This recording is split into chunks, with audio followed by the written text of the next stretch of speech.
Hello dear students, welcome to my channel Somnath's tutorial. আজকে আমরা আবার একটা নতুন লেসন ভিডিও নিয়ে উপস্থিত হয়েছি। আমরা আজ West Bengal Board of Secondary এডুকেশনের নবম শ্রেণীর অন্তর্গত জুডিথ রাইটের লেখা দ্য হন্টিং স্নেক কবিতাটির line by line Bengali meaning সহ পুঙ্খানুপুঙ্খ আলোচনা করব। কবিতাটি লিখেছেন জুডিথ রাইট, যার পুরো নাম জুডিথ আরুন্ডেল রাইট। তিনি ছিলেন একজন অস্ট্রেলিয়ান পোয়েট। অবশ্যই নাম শুনে বোঝার উপায় নেই যে তিনি একজন লেখিকা। তোমরা টেক্সট বইয়ের মধ্যে ছবিটা দেখতে পাচ্ছ বা আমার স্ক্রিনে দেওয়া ছবিটাও দেখতে পাচ্ছ। তিনি একদিকে ছিলেন পোয়েট, রাইটার এবং এনভায়রনমেন্টালিস্ট অর্থাৎ পরিবেশবিদ, যারা পরিবেশ সম্বন্ধীয় ভালো মন্দ বিচার করে মানুষকে সজাগ করে। অবশ্যই তার মানে আমরা তার কবিতার মধ্যে এই পরিবেশ সচেতনতার ব্যাপারটিও কিছুটা লক্ষ্য করব। জুডিথ রাইট 1915 খ্রিস্টাব্দে 31শে মে নিউ সাউথ ওয়েলসের আর্মডেল শহরে জন্মগ্রহণ করেন। তার লেখা প্রথম প্রকাশিত কবিতার বই হচ্ছে দ্য মুভিং ইমেজ। এছাড়াও তার উল্লেখযোগ্য সৃষ্টিগুলো হলো the two ferries, women to men, the gateway, etcetera.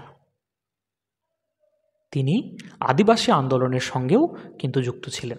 প্রথমেই বলেছি যে তিনি একজন পরিবেশবিদ ছিলেন। তিনি 3 বার নোবেল পুরস্কারের জন্য মনোনীত হন, যদিও তিনি পাননি। 2000 সালের 25শে জুন 85 বছর বয়সে এই বিখ্যাত সাহিত্যিক মারা যান। চলো এবার আমরা টেক্সটটা পড়তে শুরু করি। তোমরা একটা টেক্সট নিয়ে নেবে অথবা আমার স্ক্রিনে দেওয়া টেক্সটটাও দেখতে পারো। কবিতাটির নাম হন্টিং স্নেক। দেখো, স্নেক অর্থাৎ সাপ, এটা হচ্ছে একটা নাউন, এবং তার আগে যেটা দেওয়া আছে সেটা হচ্ছে হন্টিং অর্থাৎ hunt plus ING, verb plus ING. এটা একটা অ্যাডজেক্টিভ, কিন্তু এটা একটা বিশেষ ধরনের অ্যাডজেক্টিভ, সেটা হচ্ছে পার্টিসিপল অ্যাডজেক্টিভ।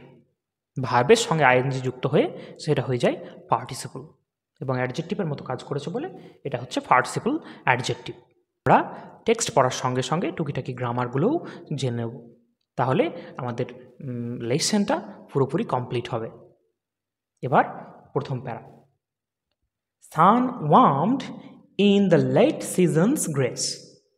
সূর্য অত্যন্ত মনোরমভাবে উষ্ণতা বিকিরণ করছিল। Under the autumn's gentlest sky. শরতের কোমল আকাশের নিচে। We walked and froze half through a piece. আমরা হাঁটছিলাম এবং চলার গতি অর্ধেক কমিয়ে থেমে গেলাম বা জমে গেলাম। The great black snake went reeling by. বিশালাকার কালো একটা সাপ এঁকে বেঁকে চলে গেল। দেখো, এখানে যে রিলিং শব্দটা দেওয়া আছে অর্থাৎ এঁকে বেঁকে চলে যাওয়া। তাহলে প্রথম প্যারায় আমরা দেখতে পাচ্ছি যে পোয়েট হয়তো কোনো একটা জায়গা দিয়ে যাচ্ছিলেন, হঠাৎ তিনি থমকে গেলেন বা তার গতিটা কমিয়ে দিলেন। কেন না, তো একটা সাপ যেটা হচ্ছে কালো রঙের সেটা তার সামনে দিয়ে এঁকে বেঁকে চলে গেল। আসলে সাপ হচ্ছে এমন একটা জিনিস যেটা যখনই আমরা দেখি না কেন আমাদেরকে কিন্তু ভয় পেতেই হবে। অতএব কবিও কিন্তু এখানে ওই সাপটাকে দেখে থমকে দাঁড়িয়ে গেলেন। সেকেন্ড প্যারা। Head down, tongue flickering on the trial. মাথা নিচু করে জিহ্বা লকলক করতে করতে এঁকে বেঁকে এগিয়ে যাচ্ছিল। দেখো, এখানে ফ্লিকারিং যে শব্দটা দেওয়া আছে এটার অর্থ হচ্ছে লকলক করা। হি কোয়েস্টেড থ্রু দ্য পার্টিং গ্রাস। সেটি ঘাসের মধ্যে দিয়ে খুঁজতে খুঁজতে এগিয়ে যাচ্ছিল। দেখো, এই যে কোয়েস্টেড কথার অর্থ হচ্ছে খুঁজতে খুঁজতে এগিয়ে যাওয়া। Sun glazed his curves of diamond scale. রৌদ্রে তার হীরের মতো আঁশগুলো চকচক করছিল। And we lost breath to see him pass. তাকে যেতে দেখে আমাদের নিঃশ্বাস বন্ধ হয়ে গিয়েছিল। অর্থাৎ এটা কিন্তু স্বাভাবিক ব্যাপার। তোমরা যদি কোনো রাস্তার মধ্যে দিয়ে যাও, হঠাৎ তোমরা দেখতে পাও যে তোমাদের সামনে দিয়ে কোনো একটা সাপ পেরিয়ে যাচ্ছে, তোমাদের কিন্তু গতি থামবেই এবং তোমরা কিন্তু ভয় পাবে। এখানে আরেকটা বিশেষণ দেওয়া আছে যে যখন ওই সাপটা পেরিয়ে যাচ্ছিল, ওই সূর্যের আলো পড়ে তার আঁচটা একদম চকচক করছিল। এবং ডায়মন্ড কেন বলা হয়েছে? তোমরা যদি সাপের দেহের আঁশগুলোকে লক্ষ্য করো, দেখতে পাবে সেগুলো কিন্তু হয় হীরক আকৃতি। অর্থাৎ সেগুলোর ওপর যখন রোদ পড়ে সেগুলো কিন্তু চকচক করতে থাকে।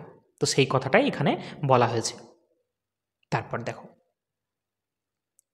What track he followed, what small food, সে কোন পথ অনুসরণ করেছিল, কোন ছোট্ট খাবার, fled living from his fierce intent, বেঁচে পালিয়ে গিয়েছিল তার মারাত্মক অভিপ্রায় থেকে। দেখো, ফায়ার্স কথার অর্থ হচ্ছে আগুনের মতো বা মারাত্মক, আর কি ইন্টেন্ট কথার অর্থ হচ্ছে অভিপ্রায় বা ইচ্ছা। উই স্কার্সলি থট, আমরা খুব অল্পই ভেবেছিলাম বা কিছু ভাবিনি বললেই চলে।